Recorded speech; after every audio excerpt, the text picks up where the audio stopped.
तेजस्वी यादव जी को बिहार के जनता ने नकार दिया है। इस कारणों से वह विदेश भाग गए थे और विदेश से आकर कौन सा सवाल उठाएंगे। उनके पास में सवाल उठाने के लिए कुछ है ही नहीं। कहता है ना, जो लजाइल बिलाई जो है खम्मा खर हुई, तो लजा गए हैं और बंद कमरा में समीक्षा करे, चाहे दीवार को नोचे, खम्भा के नोचे। तेजस्वी यादव जी क्या कर सकते? कोई सवाल उनके पास में है कि नहीं। न तो बिहार के जनता से उनको मतलब है, न बिहार के विकास से मतलब है, और नहीं तो बिहार के आम जन के समस्याओं से उनको मतलब है। रोहिणी आचार्य जी अपने पिता के सच्चे बेटी है। वैसे बेटी पर हर व्यक्ति को गर्व होनी चाहिए, और बेटी जो होती है वो लक्ष्मी की उपासक होती है। और रोहिणी आचार्य जी यदि यह कहे कि तेजस्वी यादव जी के आवास पर 10 सर्कुलर रोड में गिद्ध बैठ गया है, तो गिद्ध बैठना हिंदू धर्म में कहा जाता है, किसी के घर पर यदि गिद्ध बैठ जाए तो घर का जतरा ठीक नहीं होता है,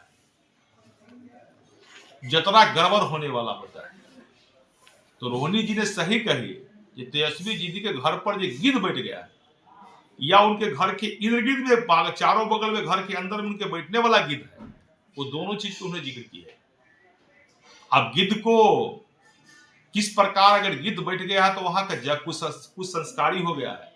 अब ये सवाल तेजस्वी जी बताएंगे, रोहिणी आचार्य जी को सवाल के जवाब किस रूप में देते हैं, या गिद्ध को हटाते हैं वहां से, या घर छोड़कर जाते हैं, दोनों तय करना उन्हीं को आता है। तेज प्रताप जी मकर संक्रांति के शुभ अवसर पर रखे थे, हम लोग को भी उन्होंने इन्वाइट दिया था, लेकिन हम लोग नहीं गए थे, क्योंकि हमारे यहाँ प्रत्येक 14 तारीख के मकर संक्रांति में हमारे क्षेत्र में जब से हम विधायक बने हैं, हम लोग वहां मनाते हैं अपने कार्यकर्ताओं के साथ। लेकिन सब लोग गए थे और उनके पिता है, तो इसमें कौन बड़ी सी बात है।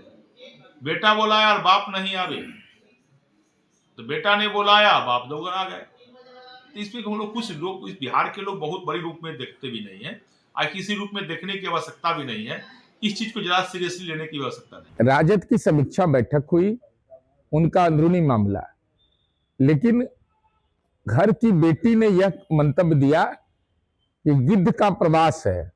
तो जिसके घर पर गिद्ध बैठ गया उसका तो सर्वनाश हो जाता है। मान्यवर लालू जी, चुनाव हार गए, आप बीमार हैं, जल्द स्वस्थ होइए, लेकिन गिद्ध कौन है? गिद्ध के नाम का खुलासा होना चाहिए, और मकान 10 नंबर जो सरकारी आवास है उसको जल्द खाली करिए, क्योंकि गिद्ध का प्रवास आपके न स्वास्थ्य के लिए अच्छा है, न आपके परिवार के लिए अच्छा है। अन्यथा राजनीतिक गिद्ध का आश्रय स्थली राष्ट्रीय जनता दल को माना जाएगा।